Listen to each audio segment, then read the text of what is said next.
Hello Jams! Welcome to another video of ACE series. Today as I'm filming this video, it's 4th of May. It's my birthday today. Okay, so I'll be glad to have some wishes down there in the comment section and also some subscribers maybe as gifts. Okay, anyways, coming back to the video. In this video, we are going to discuss BITSAT previous year questions from the chapter of Gravitation. Okay, this is another video of ACE series. Now, if you're new to this channel, ACE series is a series for BITSAT 2021 aspirants wherein we discuss previous year BITSAT questions. Okay, so if you have missed the previous video, go check out the description box, and if you haven't, let's begin. So the rules of this game are quite simple. Easy questions first and then we'll go on increasing the level. Also, whenever you have a question over here, you are supposed to pause and try. Okay, so question 1 over here, geostationary satellite is one which. Okay, so you have to find one option among them which best describes a geostationary satellite. Okay,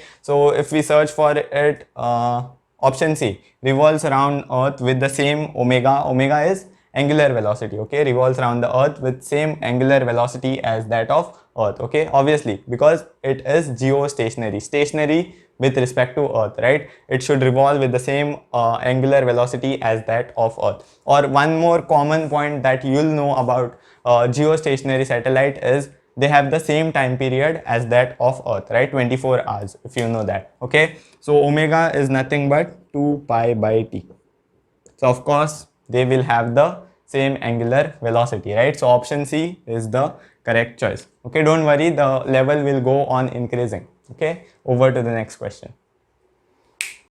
Question 2 over here, it is from BITSAT 2007. In this question, you have a weirdly shaped planet, okay, and the escape velocity from the center of this planet is given to be VE. VE can be any value, okay. Also in this question, you have a particle which is at a very large distance, maybe infinity, okay. It is at a very large distance from this planet, okay. So the particle begins with initial velocity 0 and now the particle is now influenced by the gravitational field. Okay, so as a result, there is a gravitational force acting on that particle which is directed towards the center of this planet, right? So eventually this particle will gain speed, right? So Vp is the velocity of the particle when this particle reaches the center. Okay, so you are supposed to tell the velocity. Of course, the force is directed towards the center, right? So this particle will reach the center with some velocity and that velocity is Vp. You are supposed to find Vp in terms of Ve. Okay, excuse me. So this is a conceptual one. This will test how good you are at escape velocity. Okay, so some of you might just know it for the sake that it is under root 2 gr. Well, that is not sufficient. Also, some of you might know a better version saying that escape velocity is the amount of velocity that should be given to a particle so that it escapes the gravitational field of the particular planet. Okay, again a very good definition but still not sufficient. Okay, the best appropriate definition in our case can be escape velocity is the amount of velocity that should be given to a particle at a particular point so that it reaches some other point where the energy of that particle is 0. Okay, I'll restate it. Escape velocity is the amount of velocity that should be given to a particle at a point so that it reaches some other point where the energy of that particle is 0. Okay, so you can see the reverse happening over here, right? If you see, this is very large distance, infinity, potential energy at infinity, we can choose it to be 0, right? Also kinetic energy, since the initial velocity is 0, is the kinetic energy, initial kinetic energy will be 0. So you can see that initial energy of that particle is 0 and the earth is attracting it from infinity to its center. So won't it gain the same amount of speed? Escape velocity, right? Escape velocity was the speed because conservation of energy holds, right? We are not considering the non-conservative forces and all. Okay, escape velocity was the velocity given to the particle so that it reaches a point where energy is 0. Now you are bringing, that planet is bringing a particle which has initial energy 0 to a point, okay, to the very same point. Okay, so won't it gain the same amount of energy? Conservation of energy, right? Won't it gain the same amount of velocity? It will, right? So this was a tough one. You had to think through it. It included a lot of thought process, right? I don't know if there is a calculative way out of this, but this is how I would approach it. Okay, so if you didn't get this, rewind the video and watch it again. Okay, let's move to the next question for now. Question 3 from 2012, it is quite a simple one as compared to the previous one. Okay, so in this question it is given that radius of earth shrinks by 1%. Okay, shrink basically means decreases. Okay, it is what happens to your socks when you wash them. Okay, so radius of earth shrinks by 1% with no change in mass. So there is no change in the mass of the earth, but the radius shrinks by 1%. What is the percentage change in g? So if you see, it is a question from percentage error, right? It is not purely a question of our gravitation, because all we need to use from gravitation is this formula, which will be a relation between all this, which will be g r square equals gm equals g r square. So since we want to find percentage error in g, we'll write it in this form. Okay, so if you see, this is universal gravitation constant, right? It won't change. Mass of earth, it is also given that it is not changing, so these are constant. Okay, so delta g by g into 100%. so now I'm just taking percentage error, so this power will come down 2 into delta r by r into 100%. so this is nothing but percentage change in r, which is 1%, right? 1%, so that gives us an answer 2%. So the percentage change in g is nothing but 2%. Okay, so b and a get out of the way. Okay, so option C or option D. First of all, you had to check that g is inversely proportional to r square, right? So if r square decreases, if r decreases, g had to increase. Okay, so g will increase by 2%. Okay, so that will be the correct choice. Quite a simple one, right? Not purely a question of gravitation, as I said. Over to the next question. Question 4 over here, it's from BITSAT 2013. Again, a very simple one. Okay, so in this question you have a spherical shell which has a radius of capital R. In this shell you have chosen 2 points which are r distance apart, point A and point B. Okay, so you are going to take a point mass from point A to point B. Okay, so you are supposed to tell me what is the work done in taking that point mass from point A to point B. Okay, so what is the work done in this process? It is quite a simple question, right? You can do it under seconds. What will be the answer? The answer will be D, right? Because if you see work from point A to point B, work done in taking the mass from point A to point B will be nothing but change in potential into mass. Okay, change in potential into the test mass. Okay, so if you see, the potential at A is equal to potential at B. Why? Because these two are 2 points inside the spherical shell, and if you know, the potential inside a spherical shell is constant, right? Potential inside a spherical shell, a hollow sphere, is constant. So potential at A is equal to potential at B. So there is no change in potential, right? VA minus VB or VB minus VA will be 0. So which basically means work done will be 0. You can also picture it this way, that the field inside the spherical shell will be 0, right? So what against what will you work, right? So you can also picture it that way, but this is a better way, right? Change in potential 0, that's why work is obviously 0. Okay, so very simple one. Again, let's move to the next question. Question 5 from BITSAT 2018, again a simple one. In this question you are provided with following details: that acceleration due to gravity on moon is 1/6 of the acceleration due to gravity on earth, diameter of moon is 1/4 of the diameter of earth. You are supposed to find the ratio of their escape velocities. VE is the escape velocity from the surface of earth, VM is the escape velocity from the surface of moon. Okay, So those who know the formula will be very happy, right? V by Vm will be nothing but under root 2 GERE. V is this, Vm is under root 2 GMRM, right? So this root 2 and root 2 can get cancelled.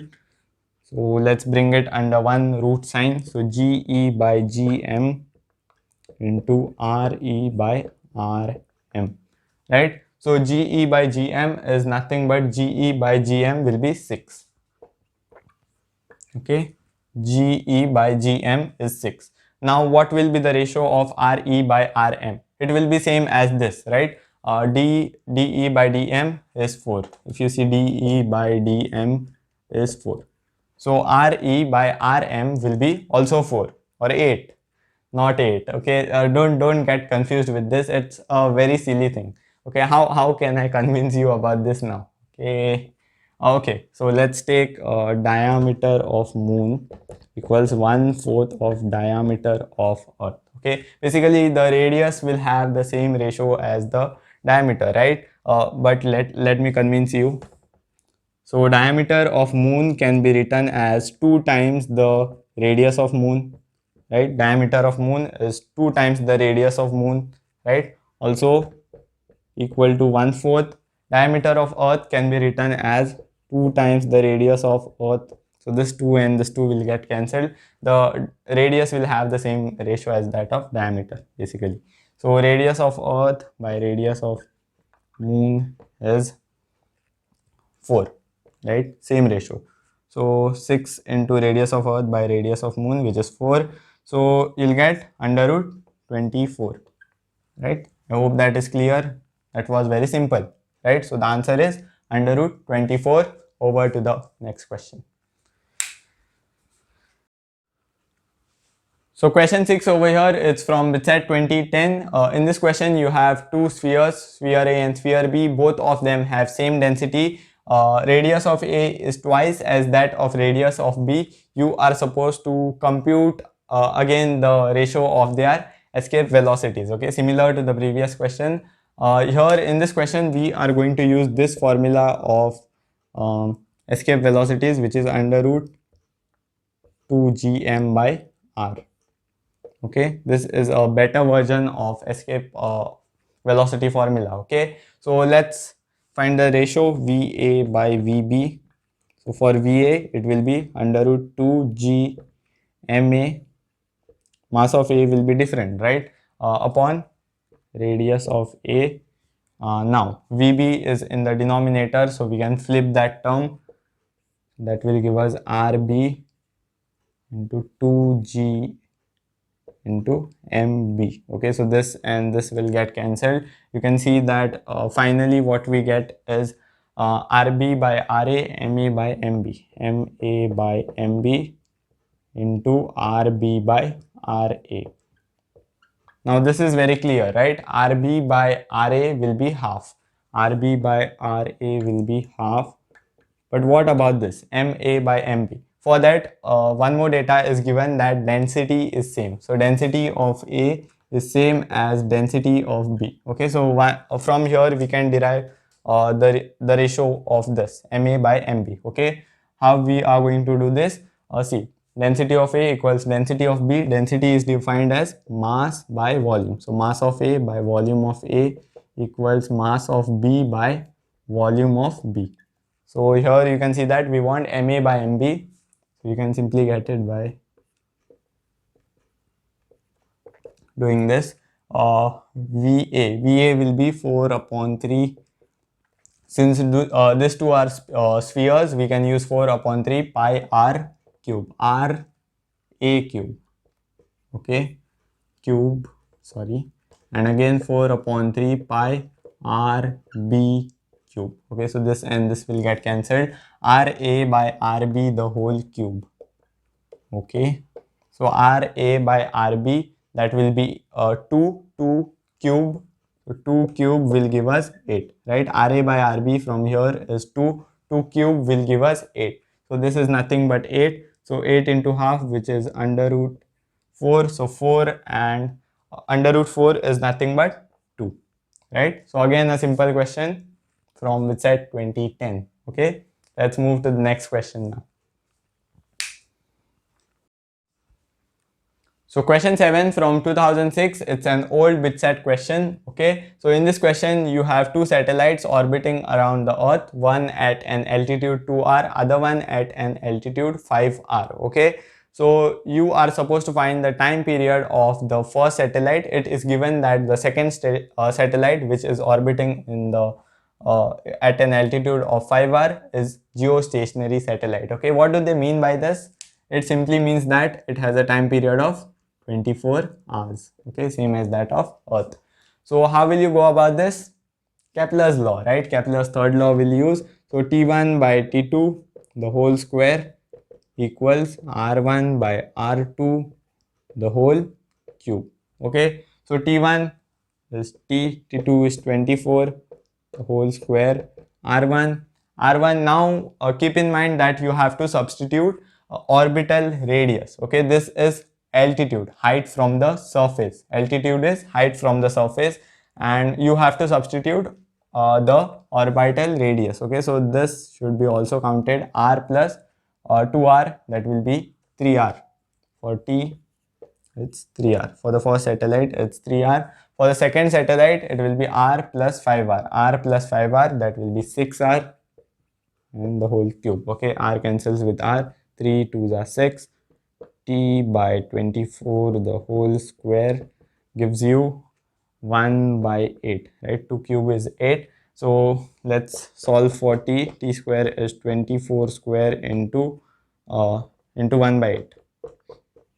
Okay, so let's take root on both the sides. So what will happen is that t will be equal to 24. Okay, this square will go, and 8 root will be 2 root 2, that will give us 12 by root 2. So we can multiply the numerator and the denominator by root 2, so that will give us 6 root 2, right? So the answer will be 6 root 2 hours. Quite a straightforward one, right? Direct application of Kepler's law. One thing you have to keep in mind, insert the value of orbital radius, right? Orbital radius, the radius of the orbit, and not the altitude, right? Anyways, so let's move to the next question now. Question 8 over here from 2009. In this question it is given that the angular speed of the earth increases, okay, due to which a man at an latitude angle of 60 degrees feels weightless. Okay, you are supposed to comment on the time period. Of course, now the angular velocity has increased, so there will be a change in time period, right? It will decrease. Okay, so how to go about this? It is very simple, right? You are supposed to write the equation for variation in g due to angular velocity. G dash is g minus r omega square cos square phi, right? I hope you know this formula. Okay, so basically what happens is that g dash value becomes 0, right? G dash value at this angle becomes 0, due to which the man feels weightless. Okay, the effective gravity is 0 at that angle. Okay, so basically g becomes equal to r omega square. This is 0, right? So r omega square cos square phi. Okay, so r is the radius of the earth. Okay, so let's keep it as unknown. By the way, we can substitute omega over here directly as 2 pi t, right? Because we are interested in the time period. Okay, so r will be 2, just square it, 4 pi square t square. Cos square is 60. Cos 60 is half, so square that 1 by 4, right? So you can see the answer now. So it will be t is equal to t square is equal to, this 4 and 4 will get cancelled, pi square r by g. So take root on both the side, pi under root r by g. Okay, so option C is the correct choice. I hope the approach is very clear. Let's go to the next question now. Okay, question 9 over here from 2008. In this question, we are given gravitational field in vectorial form. We are supposed to calculate the change in potential when the test mass is carried from 0, 0 to 7, minus 3. Okay, so quite simple question, because we are going to use E is equal to minus del V by del R, or the integral form of this, which will be V equals Okay, let's write it together. Okay, so that will be ex minus sign, I'll take common. Okay, minus sign common, ex into del x plus integral ey into del y, right? Now x goes from 0 to 7 and y goes from minus 0 to minus 3. Okay, so you can compute that. So ex is nothing but 5, ex is nothing but 5, so 5 comes out of the integral sign. Integration of this will give us x, okay, 0 to 7. Again here 12 will come out of the integral sign. Okay, this is nothing but ex I cap. Okay, I hope that is clear, and ey j cap.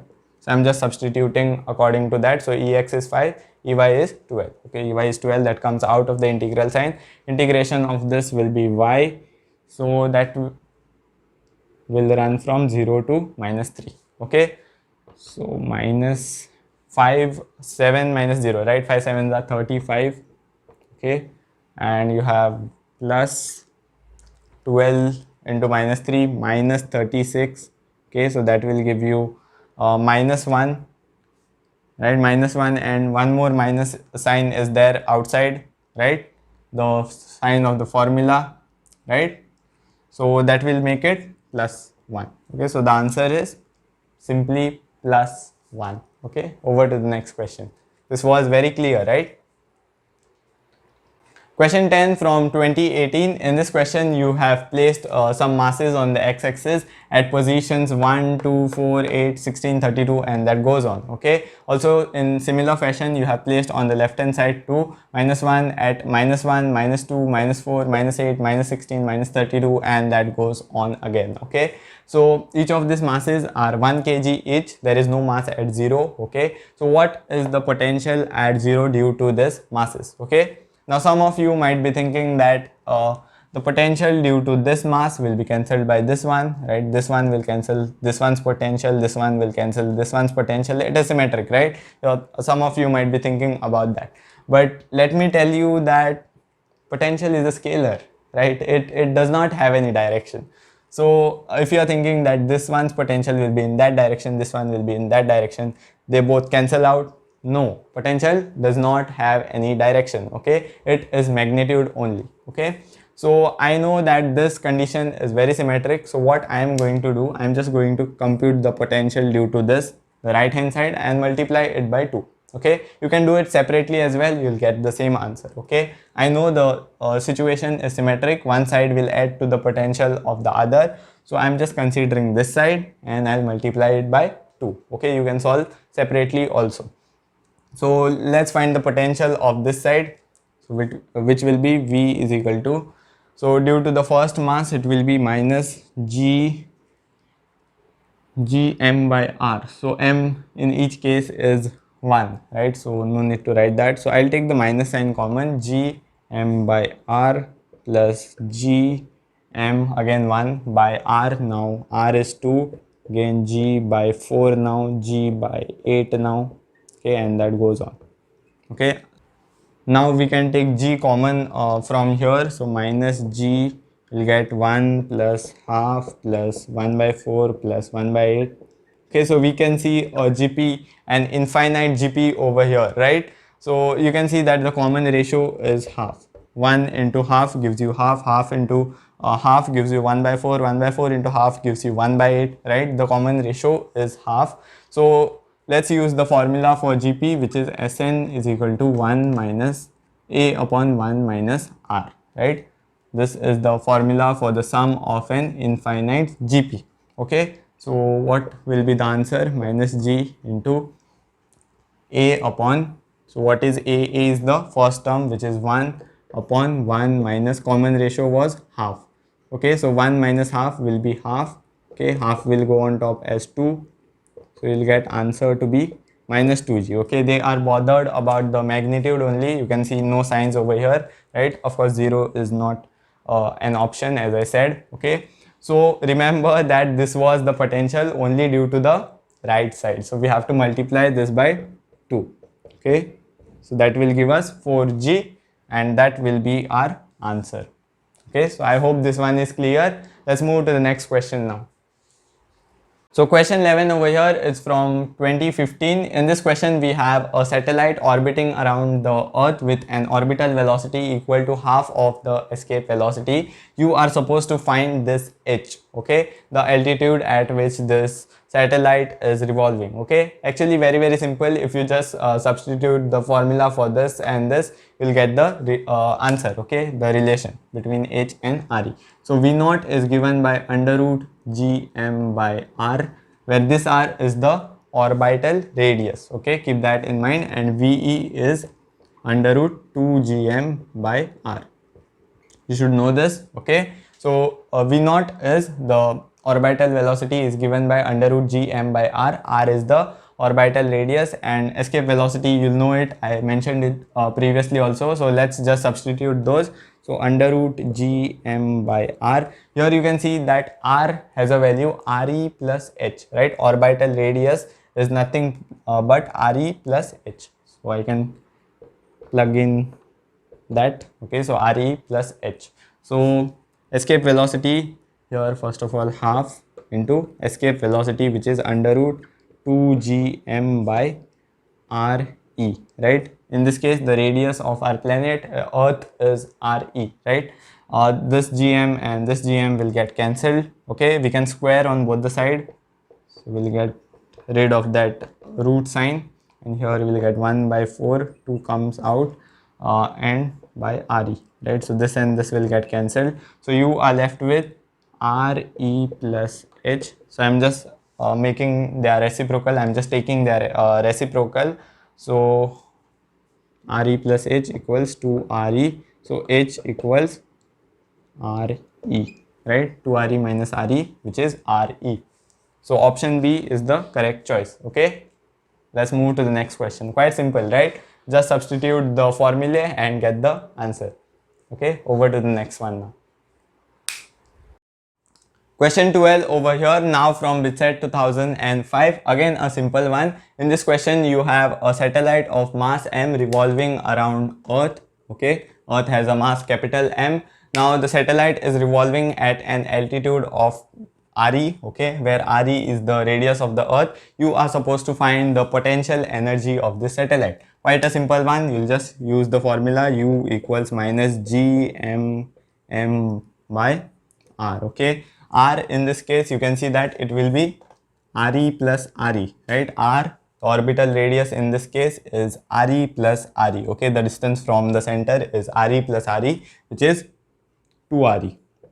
Okay, now you can see the options over here. In these options we cannot see g and m. Okay, we don't see constant of gravitation, and we also don't see the mass of the earth. Okay, so we have to eliminate this in some way. So what we'll do, we'll use gm equals gre square, right? You can use this. So what will we get?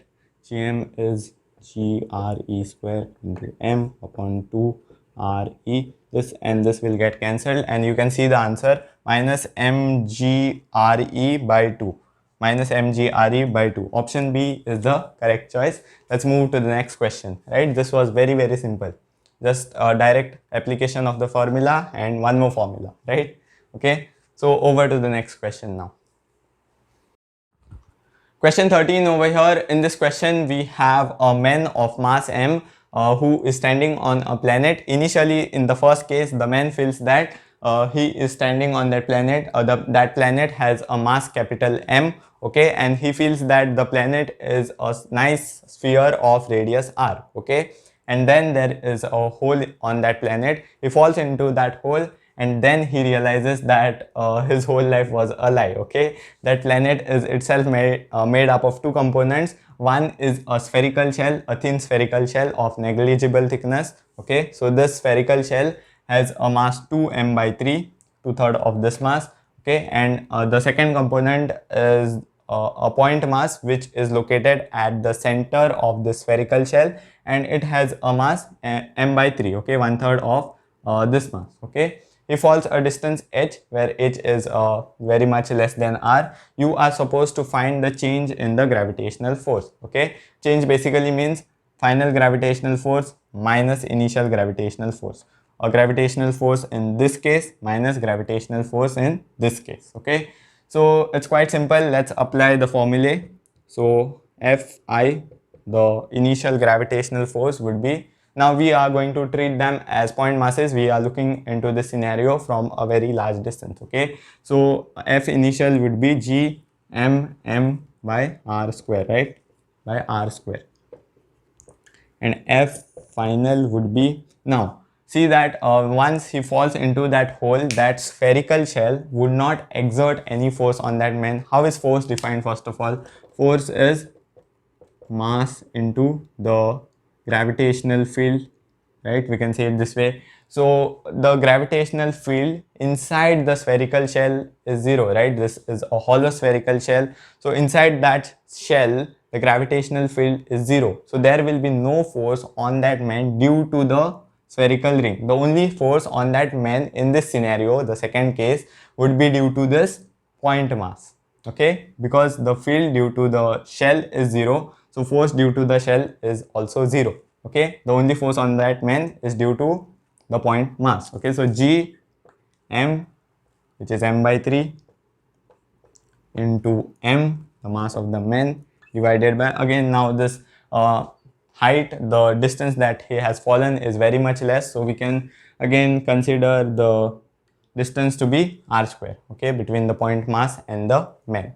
So we have to just subtract this two, right, final minus initial. Now I'll just plug in a minus sign just to show that the gravitational force is attractive. Okay, so let's find it now. So delta Fg, so minus G, if you see, it is minus 1/3 minus of minus 1, right? So that will be plus 2 by 3, right? Plus 2 by 3 of the same thing. This will be the correct choice, right? But let's just do it. So final, which is G m by 3 r square, minus of minus, so that will become plus, right? Final minus initial, so minus and minus will become positive. So G m by r square. So the same thing as I said, this is 1 minus 1/3. 1 minus 1/3, that would be 2/3 G m by r square. Okay, so option A is the correct choice. Even if you didn't put a negative sign over here, here the answer should have been negative, right? Just to show that the gravitational force is attractive. Okay, the sign does not have to do anything. Even if you had to take it as plus, you would have got minus 2 by 3 G m by r square. Okay, so by logic you can see that the force would be this thing, right? So let's move to the next question now. Question 14 over here, it's from BITSAT 2016. Now in this question you have a satellite of mass small m revolving around a planet of mass capital M in a circular orbit of radius r0. Okay, you are supposed to find the angular momentum. Quite a simple one, because you are just going to use the formula. Okay, because L equals m v. Now since this a satellite is revolving in that orbit, it will have some orbital velocity. Okay, v0, let's take it as v0, v0 or v0, vo, whatever, mvo into r0. Okay, and of course there would be a sine theta. This is the formula for angular momentum. Now we can see that the path is circular, right? Now this r0 vector and the v0 vector will be perpendicular to each other, right? r0 vector and v0 vector will be tangential. This is along the radius, this is along the tangent, so they are perpendicular to each other. So sine theta, theta is the angle between these two, so sine of 90, right? So sine theta will become sine of 90, which will be 1. So basically what do we get? M into v0 into r0. Okay, so this v0 was not given in the question, so we have to substitute it in the form of r0. Okay, so how will we do this? The formula was under root gm by r0. I hope you remember that. G capital M by r0. G, the mass of the planet, by r0. Okay, so m into under root gm by r0 into r naught. Now this r naught will cancel with that.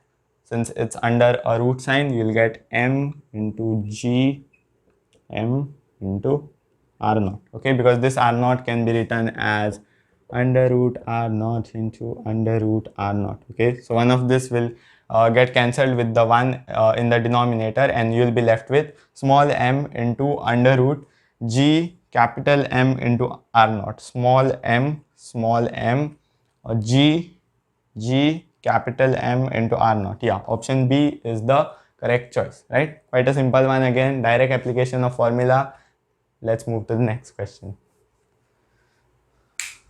15 over here, you can see that this question has repeated over the years, once in 2007 and then again in 2010. Okay, so it is a satellite based problem. In this question, you are given that the gravitational force acting on a satellite is proportional to 1 by r to the power n. Then the time period is proportional to r to the power x. What is the value of this x? You have your options over here. One way to approach this question would be units and dimensions, using the logic of units and dimensions. However, I am going to use a different logic. Okay, now you can also say that the gravitational force is inversely proportional to r to the power n, right? Now let's do it. So the idea that I am going to use is that the gravitational force, right, acting on that satellite provides the necessary centripetal force, right? This gravitational force will provide the necessary centripetal force which is required to keep that satellite in that orbit. Right now, this r is the radius of the orbit. Okay, radius of the orbit in which the satellite is rotating. Okay, so I'll use this idea, Fg equals Fc. Okay, Fc is the centripetal force, and which will be mr omega square, right? The centripetal force acting on the satellite is mr omega square, or either you can use mv square by r and then substitute v equals r omega, right? Circular orbit. Okay, so now in place of this g, I'll substitute fc, which is mr omega square is proportional to 1 by r to the power n. I'll just convert this proportionality sign to equality. What do I have to do? Multiply a constant k, right? Now I have to introduce t in my equation, right? I want a relation between t and r, and with some, along with some constants, right? So that I can say t is proportional to r to the power something something. Okay, so I have to introduce t. So what I will do is I'll write omega as 2 pi by t. Okay, so this was the idea. But now mr omega square, which is 4 pi square by t square, right? K upon r to the power n. Okay, I'll club these terms together now. 4m pi square upon 4m pi square upon k. Okay, and I'll take this t square to the other side. I'm just obtaining an relation between t and r. Okay, so r to this side, r to the power 1 into r to the power n simply means the powers are added, right? 1 plus n, or n plus 1. Okay, now if you see, this is some constant, right? C dash, let's name it C dash. So C dash into r to the power n plus 1 equals t square. So you can say that t square is proportional to r to the power n plus 1. Taking root on both the side, you can say that t is proportional to r to the power n plus 1 raised to half. Okay, so again that half will get multiplied over here. Okay, n plus 1 into half, right? So it will become n plus 1 by 2. Okay, so the correct choice, r to the power x value would be n plus 1 by 2. Option C is the correct choice. Okay, so this was a standard type of question, I would say. If you find it worthy noting down, then please do so. Okay, notes will be available on the website too, as usual. Over to the next question. Question 16 over here, it's from 2017. In this question, you are going to launch a mass m from the surface of this planet, which has a mass capital M and a radius r. Okay, so you are supposed to find this minimum energy with which you are going to launch the mass. so that it reaches an orbit at an altitude 2r. Now remember that the altitude is measured from the surface, right? Altitude is measured from the surface, so it's the distance from the surface. From the surface, it's 2r distance. Okay, so let's go about this now. Now, how will you do this? Those who are good in their concepts on escape velocity will know the way out, right? What we are going to use over here, which concept are we going to use over here? It's conservation of energy. Okay, no non-conservative forces involved over here, so simply we can use conservation of energy. So u initial plus, this is our initial, that will be our final, plus kinetic energy initial plus final potential energy plus kinetic energy final. Okay, so if you see, the initial potential energy would be minus g m by r, right? The initial kinetic energy would be nothing but this E minimum, right? The minimum energy that we supplied so that our mass reached an orbit at an altitude 2r. Initial kinetic energy would be nothing but the minimum energy that we supplied. Okay. The final potential energy would be, now you can see that the final potential energy minus g m by, now this distance is 3r, right? 2r is the altitude and r is the radius of that planet, so divided by 3r. Okay, minus g mm by 3r. Final kinetic energy, now does that mass stop over there? No, it's moving in that orbit, right? So it has some orbital velocity. Okay, so half m into v naught square. Okay, so how to find this v naught? This v naught is given by under root g m by r, right? Under root g m by r, where this r is orbital radius. Remember that. So here you can see that the orbital radius is r plus 2r, which will be 3r. This is the orbital radius, right? So let's substitute that. So v naught square, so g m by 3r. Okay, so now we have to solve it for E minimum. Let's solve for E minimum now. So if you treat this as x, this will be x by 2, right? If this is x, this will be x by 2. Okay, you can solve it by LCM and all, but I'll just solve it in a quicker way. This is x by 2. So minus x plus x by 2 would give you minus x by 2. So it will be minus g m by 3r. This is x and x by 2, right? Minus x by 2. Okay, so E minimum will be this plus this, right? Take it on the other side, it will give you g m by r. So g m by 6r minus g m by 6r plus g m by r. So you can take that g m by r common, minus 1 by 6 plus 1, that will give you plus 5 by 6. So 5 by 6 g m by r. 5 by 6 g m by r, option B. I hope the approach is clear. I'll give you your homework problem now and we'll wrap up the class. Okay. Question 17 from BITSAT 2014. This is your homework question. It is also an old IIT question, so you can give it a humble try once I move off screen. Okay, so do tell me the answers in the comment section. The correct answer will, as usual, receive a heart from me. Okay, so with that being said, let's wrap up for today's class. I hope you enjoyed it. Also, don't forget to follow the word series which is going on my Instagram. That will help you boost your score in the English section of your paper, right? Also, charity links are added to the description box below. You can go ahead and do some charity. Do share this video with somebody and help them in their BITSAT preparation. Again, a very happy birthday to me. Give this video a like, subscribe, and keep enjoying physics.